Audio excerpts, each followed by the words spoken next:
Wala na naman si Fred. Kinakailangan pumunta na naman ng Tarlac. Kahit minsan, hindi yun sumali sa atin. Eh, mukha naman yatang hindi religious ang asawa mo eh. Nagdadasal din yon pag Pasko at Biyernes Santo. Abay, sino pa ba? Naku, yung mag-asawang talagang yan? Oo. Wala naman yatang linggong pinadadaan niyang kapitbahay niyo na hindi sila nagsasagupaan. Sanayan lang ho yan. Ay, Diyos ko! Kasi naman yung babae eh. Alam mo, ako talaga, awang-awa kay Wilson. Hoy, mabait yun ha? May pagkabobo lang. Kaya ho siguro mabait. Naku, tumawag na kayo tayo ng pulis. Ay! Ha? Excuse me lang po.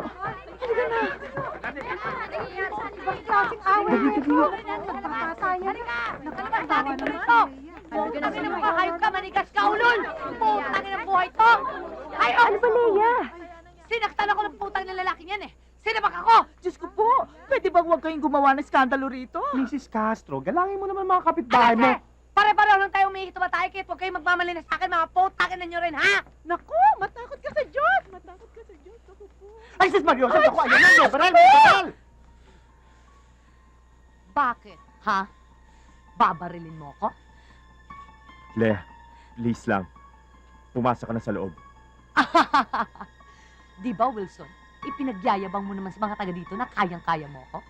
Pwes de sige! Patunayan mo! Barilin mo ako!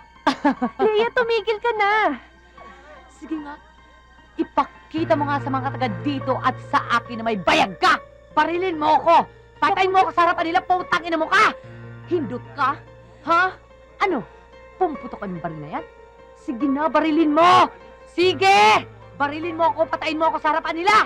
Total, wala na rin mang silbi maliit na titi mo ni hindi na nararamdaman ng butas ko na pumapasok yan! Kung baga sa isla, pinasana yan! Ha? Putangin na mo ka, hindot ka, barilin mo ako! Sige!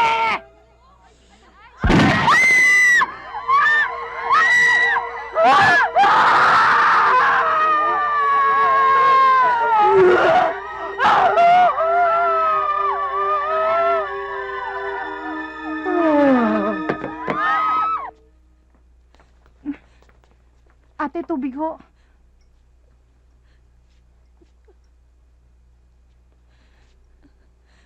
Huwag ka nalabas, ilak mo yung gate.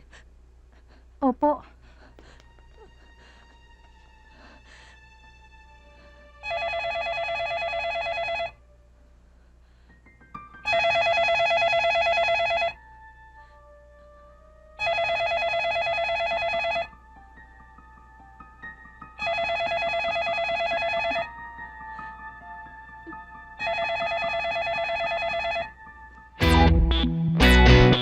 Thank you.